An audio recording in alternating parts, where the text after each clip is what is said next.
Saludos, buenas. Soy Ana Duarte y estaré compartiendo contigo un poco de la historia de la Iglesia cristiana. Estaremos hablando desde su nacimiento hasta la era medieval. La historia de la Iglesia cristiana se comprende de diferentes épocas. Su primera época es la Iglesia apostólica o la Iglesia primitiva. Esta inicia tras el gran evento del Pentecostés en el año 30 o 33 después de Cristo.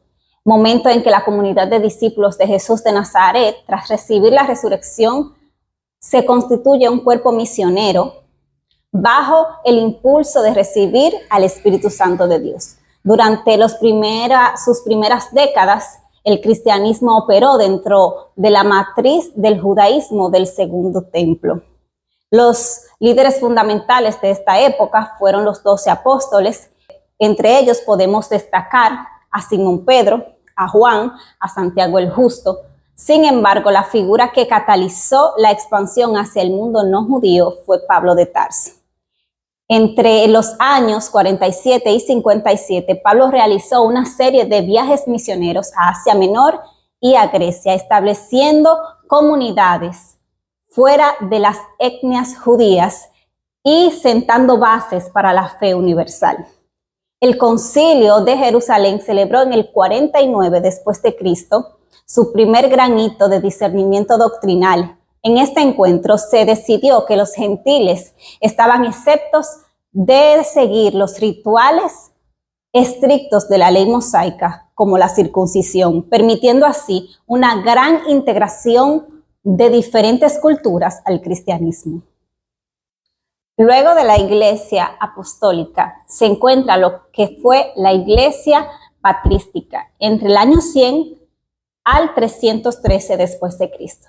Durante el siglo II, la Iglesia enfrentó una doble batalla: la hostilidad externa del Estado romano y los desafíos internos de las herejías. Personajes como Ignacio de Antioquía, quien fue llevado a Roma para ser devorado por las fieras, en el 107 después de Cristo, escribieron cartas que consolidaron la estructura jerárquica de la Iglesia bajo la figura del obispado.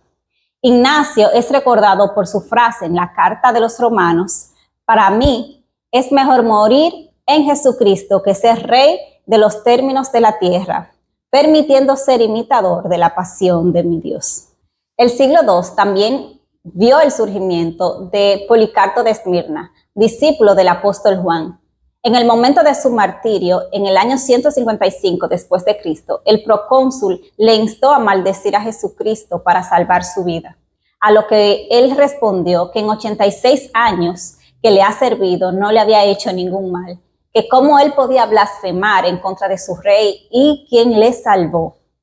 Esta era estuvo marcada por la defensa intelectual de la fe, realizada por los apologistas, como Justino Mártir, quien intentó demostrar que el cristianismo era la verdadera filosofía, integrando los conceptos de la razón griega con la revelación bíblica. Internamente, la Iglesia tuvo que definir su canon y su doctrina frente al gnosticismo y el mesianismo. En el siglo III fue una época de crecimiento paradójico. Mientras Tertuliano afirmaba que la sangre de los mártires era la semilla de los cristianos, figuras como Orígenes de Alejandría desarrollaba una exégesis bíblica profunda, a pesar de sufrir torturas durante las persecuciones que eventualmente le costarían la vida. Luego de la Iglesia patrística pasar por desafíos doctrinales y persecuciones imperiales, llega lo que fue la Iglesia imperial, donde el cambio fue más radical en su historia, cuando Constantino, en el 313, promulgó el Edicto de Milán. Este documento no solo legalizó el cristianismo, sino que marcó el inicio de una unión entre la Iglesia y el Estado que definiría el futuro de Europa. Constantino no solo fue un protector, sino que fue un mediador de conflictos internos. Ante las herejías de Arrio, que negaba la plena divinidad de Jesucristo, el emperador convocó el primer concilio en Nicea, en el 325. En este concilio, se redactó el credo niceno, que afirmaba que el Hijo es consustancial con el Padre, una verdad defendida incansablemente por Anastasio de Alejandría, quien pasó su vida en el exilio por sus afirmaciones doctrinales. En esta época surgieron los 4 concilios fundamentales que sentaron la base de la cristología y la Trinidad. Está el concilio de Nicea en el 325, que rechazó el arianismo y afirmó la deidad de Cristo. Está el concilio de Constantinopla en el 381, que aclaró la naturaleza del Espíritu Santo como verdadero Dios. El concilio de Éfeso en el 431, que combatió la creencia de la división de Cristo en 2 personas. Y está el concilio de Calcedonia en el 451, que resolvió dicha controversia, afirmando que Cristo era una persona con 2 naturalezas, divina y humana, sin confusión ni división. Durante este periodo, la Iglesia produjo a sus más grandes doctores, como Agustín de Hipona, que escribió La ciudad de Dios tras el saqueo de Roma en el 410, ofreciendo una visión de providencia a la historia frente al colapso del orden romano. En el siglo V y VI surgió lo que fue el monacato y también surgió la caída de Roma. Tras esta caída de Roma, de Occidente en el 476, la Iglesia se convirtió en el principal baluarte de estabilidad y perseverancia cultural. Ante el caos de las invasiones germánicas, surgió lo que fue el monacato, una forma de vida radical dedicada a la oración y el trabajo. A pesar de que la Iglesia estuvo sobreviviendo a las invasiones, también se destaca su labor evangelizadora a los invasores germánicos. Luego de la Iglesia imperial surge lo que fue la Iglesia medieval desde el 476 a el 1453. En esta época surgió la hegemonía papal en los asuntos temporales de Occidente. Gregorio, un monje benedicto que aceptó el papado con reticencia, se autodenominó siervo de los siervos de Dios, título que hasta ahora se conservan en el papado. Gregorio afirmó la liturgia, impulsó el cántico gregoriano y consolidó la administración de los patrimonios de la Iglesia. La culminación de la alianza entre el papado y los francos surgió el 25 de diciembre del año 800, cuando el Papa León III coronó a Carlomagno como emperador de los romanos en Roma.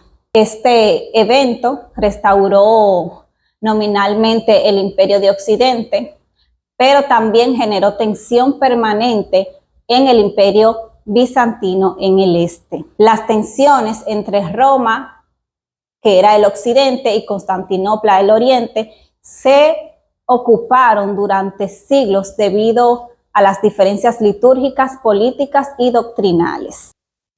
Luego pasa lo que fue el gran cisma de Oriente y Occidente, que estalló en el 1054, protagonizado por el Papa León IX y el patriarca de Constantinopla, Miguel Cerulario. Este cisma dividió la cristiandad en la Iglesia católica y la Iglesia ortodoxa. Una separación que se agravó con el saqueo de Constantinopla por los cruzados occidentales en el 1204.